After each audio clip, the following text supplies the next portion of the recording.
Kasarwani Sakshi Prasad Gawandi, who contributed to Pednes Taluka first place win at 4th Taluka weightlifting competition held on July 27 in Mapsa, was felicitated by Dr. Sanjay Korgaonkar and local leaders.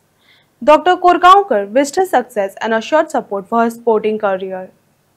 आज हांव तामोशे साक्षी गवंडीच्या घरा आयलेलो आसा आनी घरा येवपाचो एकूच हेतू आसलो की साक्षी गवंडी हे वेट लिफ्टिंगान गोंयचे पेडण्याचें नांव काडपाचे प्रयत्न करता आनी तेका एक प्रोत्साहन दिवपाक आनी तेणी जे आज पर्यंत जे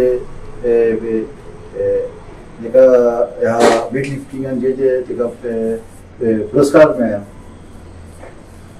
त्याच्या बद्दल आमकां अभिनंदन तेजी करपाचें आसलेलें आनी तशेंच तेका एक प्रोत्साहन दिवन तेका ज्या फुडली जी वाटचाल आहा ह्या खेळांत तेजें स्वप्न ह्या खेळांत फुडें वचपाचें तेका खंय तरी आमची थोडीशी ती हातभार लावचो हो विचार करून आमी आयज हांगा जमलेले आसा.